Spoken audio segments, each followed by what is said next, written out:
नमस्कार दोस्तों, मेरा नाम ज्ञानेश्वर है और आपने देखना शुरू किया है लाइव सिटीज। देखिए, आज तारीख है 15 जनवरी 2024 और आज के दिन बसपा सुप्रीमो बीएसपी की चीफ मायावती का जन्मदिन है। आज वह 68 साल की हो गई, 68 ईयर्स की। और आज अपने जन्मदिन के अवसर पर मायावती ने जो घोषणा की है, सुनकर प्रधानमंत्री नरेंद्र मोदी, अमित शाह और योगी आदित्यनाथ बाग बाग हो गए होंगे। खुशियां इतनी कि पूछो मत। मायावती ने इतना बड़ा गिफ्ट दे दिया प्रधानमंत्री नरेंद्र मोदी को, भाजपा को, कि कहिए मत।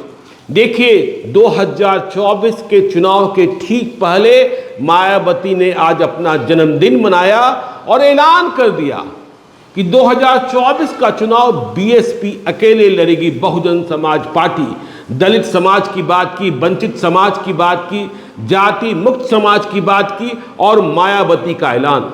तो देखिए, मायावती के इस ऐलान से सबसे ज्यादा फायदा किसको होगा? तो देखिए, पॉलिटिकल पंडित डिकोड करना शुरू कर चुके हैं। उत्तर प्रदेश का चुनावी इतिहास भी यही रहा है कि मायावती जब अकेली लड़ी हैं तो फायदा बीजेपी को मिला है, नरेंद्र मोदी को मिला है। तो फिर से मायावती, देखिए, उन तमाम कयासों पर विराम लग गया कि प्रियंका गांधी मायावती के संपर्क में है। प्रियंका गांधी इस बात की कोशिश कर रही है कि मायावती को भी किसी न किसी माध्यम से इंडिया ब्लॉक में शामिल कराया जाए, लेकिन अब नहीं। मायावती का ऐलान, चुनाव अकेले लड़ेंगे।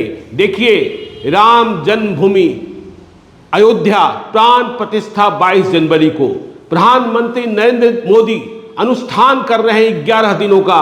तो अनुष्ठान का फायदा भी मिल गया कि मायावती ने ऐलान कर दिया। अब तो इंडिया ब्लॉक वाले बातचीत कर ही नहीं सकते हैं। अखिलेश यादव मायावती से कोई समझौता नहीं चाहते थे, लेकिन जो बड़े पॉलिटिकल पंडित हैं वह यह मान रहे थे कि उत्तर प्रदेश की लड़ाई यदि मायावती को अपने साथ कर लिया जाए तो फायदे में रहेंगे। लेकिन मायावती ने 2024 के नफा नुकसान को नहीं समझा और यह भी नहीं सोचा कि आगे बसपा का भविष्य क्या होगा। लेकिन यह फैसला कर लिया कि हम अकेले लड़ेंगे, अकेले लड़ेंगे, अकेले लड़ेंगे। अब देखिए, मायावती ने जो फैसला किया है, इसका नुकसान इंडिया ब्लॉक को होना है, फायदा बीजेपी को होना है। लेकिन जो पॉलिटिकल एक्सपर्ट हैं वे यह भी कह रहे हैं कहीं बीजेपी को फायदा पहुंचाने में बीएसपी को इतना बड़ा नुकसान न हो जाए कि अस्तित्व पर संकट ही पैदा हो जाए। देखिए, कहने वाले कह रहे हैं कि 2019 में जो समझौता हुआ था, उस समझौते से मायावती को फायदा अधिक मिला था। यादव मतों ने उत्तर प्रदेश में बीएसपी के उम्मीदवारों को मत कर दिया था, लेकिन मायावती का जो आधार वोट है वह वोट सपा को नहीं मिला था। देखिए, मायावती समय समय पर अपना स्टैंड बदलती रही हैं। पहले आपको याद होगा कि वह क्या कहती थी, तिलक तराजू और तलवार, मतलब बीएसपी कहती थी इनको मारो जूते चार। यह बीएसपी का पॉपुलर नारा था। मायावती ने खुद अपने मुंह से कभी नहीं कहा, लेकिन जब मायावती को ब्राह्मणों को साधना हुआ तो नारा बदल गया था और ब्राह्मणों को साध कर वह फिर से उत्तर प्रदेश की मुख्यमंत्री बन गई थी। तो जो नारा था तिलक तराजू और तलवार इनको मारो जूते चार, वह नारा बदल गया था। ये हाथी नहीं गणेश है, ब्रह्मा विष्णु महेश है। तो आज मायावती, और देखिए, बात सिर्फ यूपी की नहीं होगी। अभी जिन 4 राज्यों में चुनाव हुए उनमें छत्तीसगढ़, राजस्थान, मध्य प्रदेश, जहां बीजेपी को बड़ी जीत मिली, सरकार बन गई, कांग्रेस ने 2 राज्य गंवा दिए, वहां भी जो नतीजे आए तो यह देखने को मिला कि बसपा उम्मीदवारों ने इतने वोट काटे कि कांग्रेस को भारी घाटा हो गया। कांग्रेस ने किसी भी प्रदेश में अपने इंडिया ब्लॉक के सहयोगी दलों को भाव भी नहीं दिया था। इसकी पीड़ा अखिलेश यादव, सपा प्रमुख और जेडीयू के पूर्व राष्ट्रीय अध्यक्ष ललन सिंह भी व्यक्त कर चुके हैं कि इंडिया ब्लॉक तो बन गया था, लेकिन पूछा किसे जा रहा था। समाजवादी पार्टी ने जब मध्य प्रदेश में सांकेतिक तौर पर ही सीटों की मांग की थी तो कह दिया गया था यह अखिलेश मखिलेश कौन है। इंडिया ब्लॉक में घमासान और इंडिया ब्लॉक में फैसले क्या होते हैं, क्रियान्वयन क्या होता है, यह भी समझने की बात है। जब कांग्रेस ने यह फैसला किया था कि 14 टीवी एंकर्स का हम बहिष्कार करेंगे, तो मध्य प्रदेश के चुनाव के वक्त कमलनाथ, जिनके हाथों कांग्रेस की बागडोर थी, वे उन एंकर्स को बुला बुला कर इंटरव्यू दे रहे थे। तो देखिए, मायावती का जो सबसे बड़ा बर्थडे गिफ्ट है वह प्रधानमंत्री नरेंद्र मोदी को समर्पित है, और इसका असर हम बिहार में भी देखेंगे। बिहार में मायावती की जाति का जो वोट है वह मायावती के उम्मीदवार को ही प्राप्त होता है, चाहे वह उम्मीदवार जीते चाहे हारे।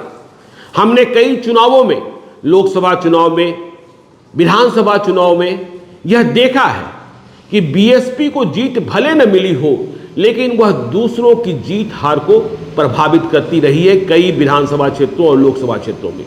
बक्सर में देख लीजिएगा, सासाराम में देख लीजिएगा, ऐसे क्षेत्र हैं, गोपालगंज में देख लीजिएगा, आप वाल्मीकि नगर में देख लीजिएगा।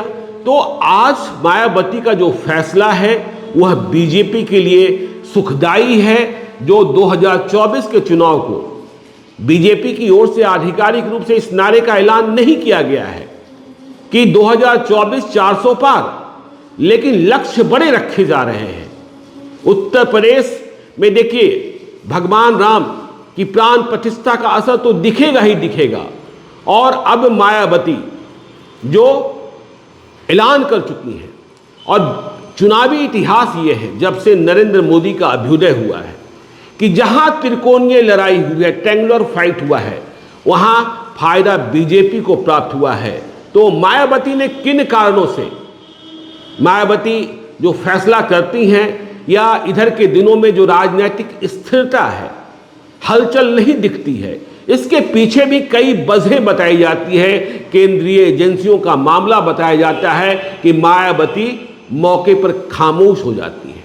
मायावती को भी न्योता मिला अयोध्या में प्राण प्रतिष्ठा में शामिल होने के लिए, वह नहीं जा रही है, लेकिन यह मुद्दा इतना बड़ा नहीं बना जितना बड़ा मुद्दा यह बन गया है कि कांग्रेस ने वहां नहीं जाने का फैसला किया है। कांग्रेस, सोनिया गांधी, मल्लिकार्जुन खड़गे, अधीर रंजन चौधरी, इन सभी को न्योता मिला था, लेकिन कोई नहीं जा रहे हैं। और ये कहकर ये जो इवेंट है 22 जनवरी का, वह आरएसएस और बीजेपी का इवेंट है। लेकिन यदि राजनीतिक बुद्धिमत्ता की बात करें तो सबसे शानदार इनकार भी किया है, स्वीकार भी किया है अखिलेश यादव ने। अखिलेश यादव ने जो पत्र लिखा कि आपने आमंत्रण दिया, इसके लिए बधाई, आपका समारोह, आपका आयोजन अच्छे से संपन्न हो, इसके लिए शुभकामनाएं, और 22 जनवरी के बाद मैं अकेला नहीं, सपरिवार अयोध्या में रामलला का दर्शन करने आएंगे। तो आज मायावती ने अपने 68वें जन्मदिन पर यह ऐलान कर, प्रियंका गांधी की तैयारी कहां चल रही थी किसी को पता ही नहीं चला, बहुत सारी बातें हो रही थी, प्रियंका गांधी ने बिल्कुल सेट कर लिया है। मायावती भी रहेंगी, उत्तर प्रदेश में लड़ाई बहुत तगड़ी होगी, लेकिन दिखा नहीं। मायावती ने अपने जन्मदिन के दिन गिफ्ट दे दिया प्रधानमंत्री नरेंद्र मोदी को, केंद्रीय गृह मंत्री अमित शाह को और उत्तर प्रदेश के मुख्यमंत्री योगी आदित्यनाथ को। तो मायावती का गिफ्ट अब 2024 के चुनाव को कितना प्रभावित करेगा? उत्तर प्रदेश में लड़ाई त्रिकोणीय होगी, फायदे में बीजेपी होगी, यह बात तय है। तो आगे क्या, यह भी आपको हम बताते रहेंगे। आप देखते रहिए लाइव सिटीज को।